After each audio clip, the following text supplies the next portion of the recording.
Welcome to new TV Telugu. ఇప్పుడు Telangana top 10 చూద్దాం. రంజాన్ మాసం ప్రారంభం అవుతున్న నేపథ్యంలో కరీంనగర్ జ్యోతిబా పూలే గ్రౌండ్ లో ఓ ప్రైవేట్ సంస్థ ఆధ్వర్యంలో ఉచిత చికెన్ హలీం మేళా నిర్వహించారు. చికెన్ హలీం కోసం జనం భారీగా ఎగబడ్డారు. బకెట్ల కొద్దీ హలీం తీసుకువెళ్లడంతో తోపులాట చోటు చేసుకుంది. అనంతరం పోలీస్ బందోబస్తు మధ్య ఫ్రీ హలీం మేళా కొనసాగించారు. సంగారెడ్డి జిల్లా పటాన్ చెరువు నియోజకవర్గం జిన్నారం మండల కేంద్రంలో పోచమ్మ తల్లి విగ్రహ ప్రతిష్టాపన మహోత్సవం గ్రామస్తులు చేపట్టారు. ఆలయదాత జిన్నారం మాజీ ఎంపీపీ రవీందర్ గౌడ్ 20 లక్షల రూపాయలతో ఆలయాన్ని నిర్మించారు. ఆదివారం ఉదయం విగ్రహ ప్రతిష్టాపన మహోత్సవం సందర్భంగా ప్రత్యేక హోమం గ్రామస్తులు నిర్వహించారు. ఈ కార్యక్రమంలో ఆలయ నిర్వాహకులు, గ్రామస్తులు, భక్తులు తదితరులు పాల్గొన్నారు. రాష్ట్రంలో నూతనంగా ఏర్పాటు చేస్తున్న 3 వ్యవసాయ కళాశాలల్లో ఒకటి నారాయణపేటలో ఏర్పాటు చేయాలని జిల్లా జల సాధన సమితి కో కన్వీనర్ నరసింహ ప్రభుత్వాన్ని కోరారు.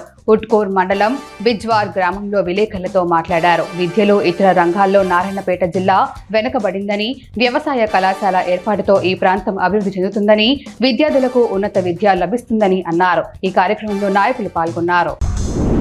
వరంగల్ మామునూర్ విమానాశ్రయం కేరళ కొచ్చి విమానాశ్రయం తరహాలో ఉండాలని, ప్రతి నిత్యం రాకపోకలతో విమానాశ్రయంలో కార్యకలాపాలు జరిగేలా డిజైన్ రూపకల్పన జరగాలని సీఎం అధికారులకు సూచించారు.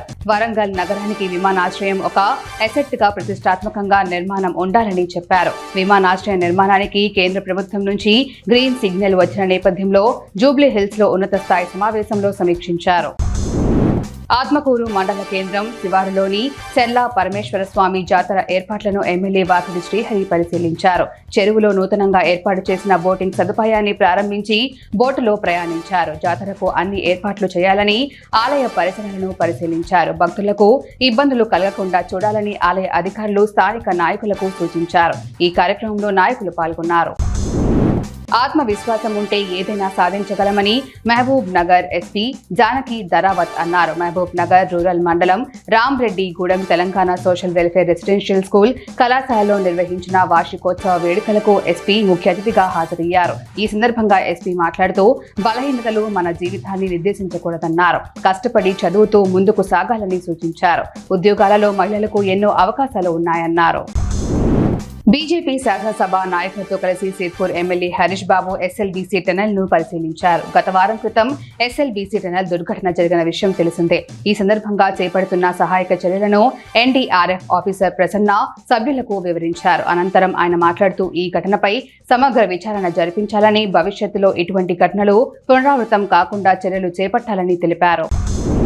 కోదాడ వాసవి క్లబ్ ఆధ్వర్యంలో న్యాయవాది నకిరికంటి వెంకటలక్ష్మి నరసింహారావు కాంతామణి దంపతుల 50వ పెళ్లి రోజు సందర్భంగా కోదాడలోని శనకల రాధాకృష్ణ మానసిక వికలాంగుల పిల్లలకు అల్పాహారం అందజేశారు. ఈ సందర్భంగా వాసవి క్లబ్ కోదాడ అధ్యక్షులు సేకు శ్రీనివాసరావు దాతలను అభినందించారు. ఈ కార్యక్రమంలో క్లబ్ కార్యదర్శి పత్తి నరేందర్, డిఐ చెల్లా లక్ష్మి, నరసయ్య పాల్గొన్నారు.